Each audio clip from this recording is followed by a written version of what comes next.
Graça, paz e alegria. A porção de hoje, recomendada para leitura da Bíblia em um ano no plano sequencial, é Eclesiastes do capítulo 1 ao capítulo 3. Para esta sequência, tendo como base a leitura do livro de Eclesiastes, então essas mensagens que vamos fazer agora sobre o livro de Eclesiastes, nós daremos preferência a informações que nos aproximam mais do estudo bíblico, de forma mais geral a respeito do livro, como nós fizemos nas mensagens introdutórias a respeito de Crônicas. E sempre destacar pelo menos uma porção dentro da porção completa do dia, uma pequena porção dentro dessa recomendação para fazermos uma meditação, uma mensagem específica a respeito de uma das porções dentro da sequência da leitura do dia. Eu gostaria hoje, falando de forma geral, de falar a respeito da autoria e da data em que Eclesiastes foi escrito, da autoria do livro e da data em que ele possivelmente foi escrito, e um pouco a respeito do início do capítulo 3, que talvez seja o texto mais conhecido desse livro. Sobre autoria e data, nós temos que Eclesiastes, que no hebraico seria Coelê, pregador, é geralmente creditado a Salomão, o rei Salomão, e foi escrito mais próximo do fim da vida dele, algo ali perto então do ano 931 a.C., sempre lembrando que as datas citadas principalmente antes de Cristo são datas aproximadas, perto da data que se imagina. A data que se imagina a morte de Salomão seria 931, mais ou menos, então seria perto disso. Nós encontramos logo no primeiro versículo do livro a indicação que parece ser uma referência ao rei Salomão. Palavra do pregador, filho de Davi, rei em Jerusalém. A questão de ser filho de Davi pode ser outro rei, então talvez não seja ele, alguns podem dizer. Em Jerusalém outros reinaram também, e mesmo não sendo filho direto de Davi, muitos da linhagem são tidos como filho de Davi. Então, talvez alguns digam, pode ser outro. Então vamos continuar conversando a esse respeito, porque eu realmente acho que nós temos Salomão como personagem principal na ideia de autoria desse livro.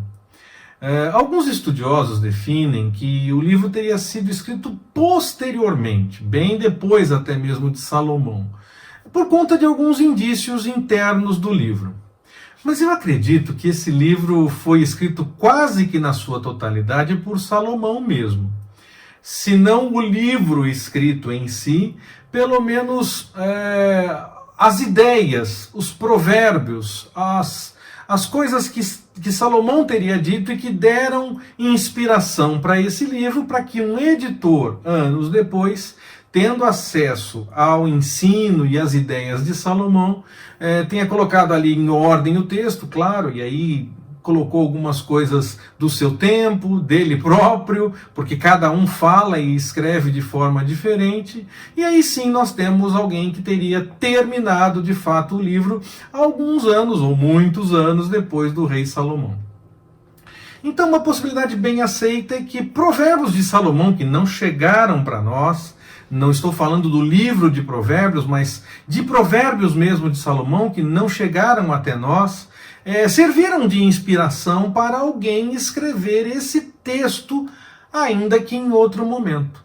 Como nós não tivemos acesso a todos os provérbios da autoria de Salomão, alguém pode ter tido acesso a provérbios que nós não conhecemos, mas eram provérbios também de Salomão, que não fizeram parte do livro de provérbios, talvez algumas partes sim. Se nós lermos com bastante cuidado, podemos até notar algumas partes, mas não todas. E aí não fizeram parte do livro de provérbios como um todo, e aí serviu como inspiração para um outro livro, que seria esse livro de Eclesiastes. Então alguém que escreveu não fez apenas uma cópia de textos de Salomão, mas escreveu algo com base no ensino de Salomão. E isso mostraria características da linguagem do escritor, que não se revela no livro, e também do seu tempo, que pode ser até mesmo depois do exílio babilônico, na opinião de alguns estudiosos.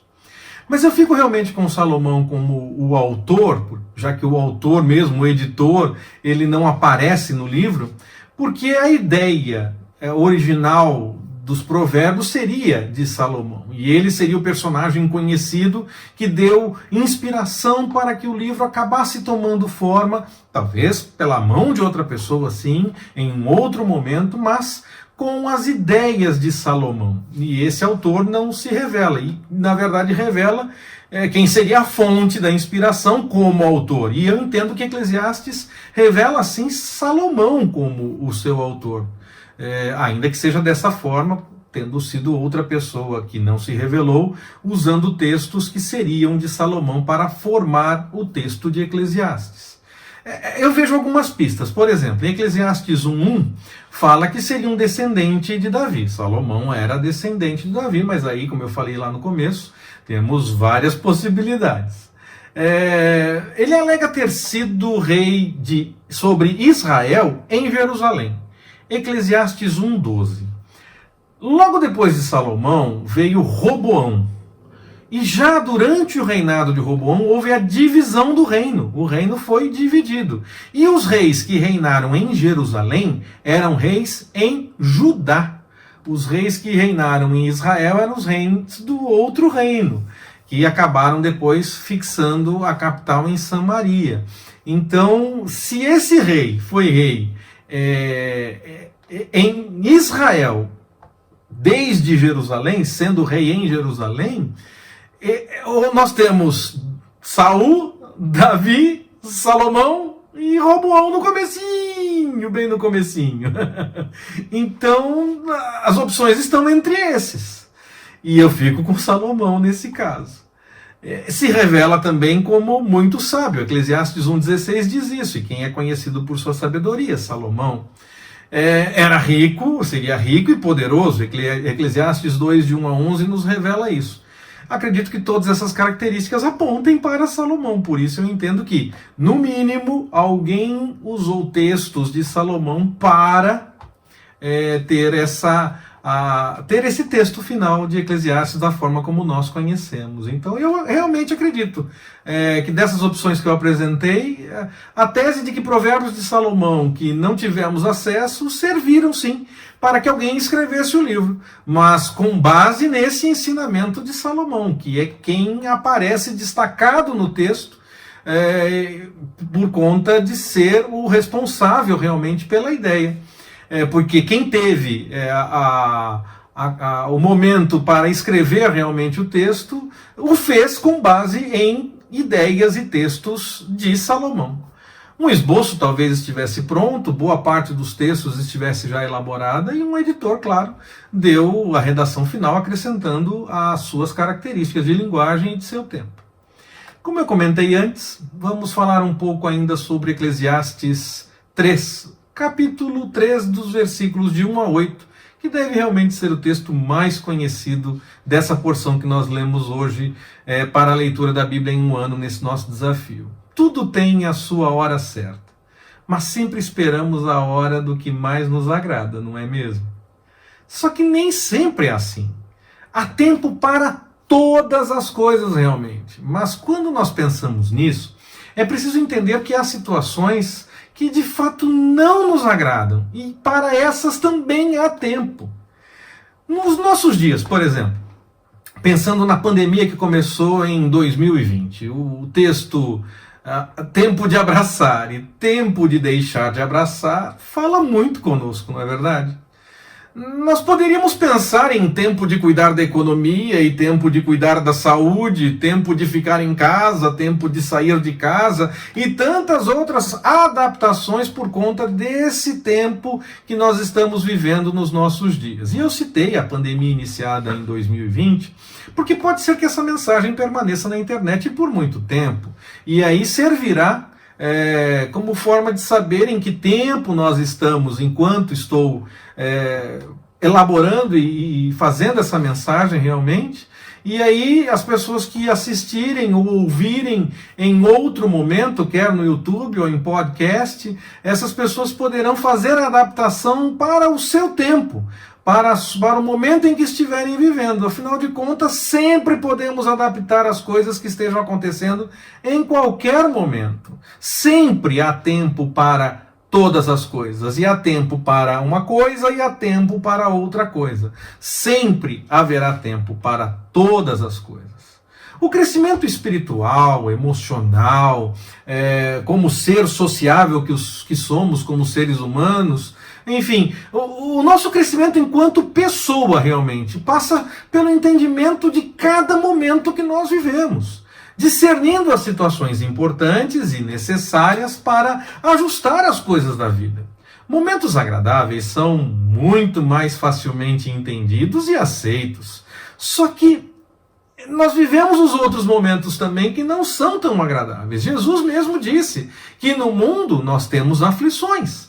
Mas se tivermos bom ânimo e lembrarmos que Jesus venceu o mundo, aleluia, saberemos enfrentar os momentos mais agradáveis e também os menos agradáveis da mesma forma, confiando no Senhor e crendo no cuidado que temos de sua parte para conosco.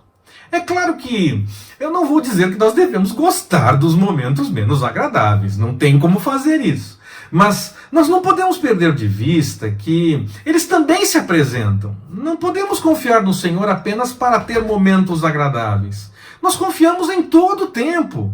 E sabendo que há tempo para todas as coisas, enfrentamos com fé e também com a certeza que nós temos o Senhor ao nosso lado, tanto nos tempos agradáveis como nos dias menos agradáveis. O testemunho é sempre o cuidado do Senhor, a companhia dele, em qualquer momento que passemos. Confiemos que os dias menos agradáveis passam e que os dias mais agradáveis se apresentam. E também estes passam, para que vivamos esse ciclo de tempo para todas as coisas. Mas confiemos no Senhor. Vamos manter a nossa confiança no Senhor.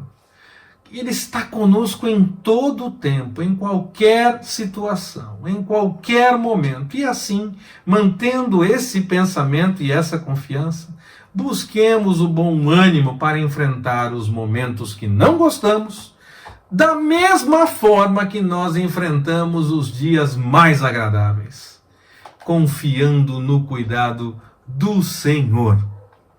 Que Ele nos abençoe. Forte abraço, até mais, permitindo o Senhor.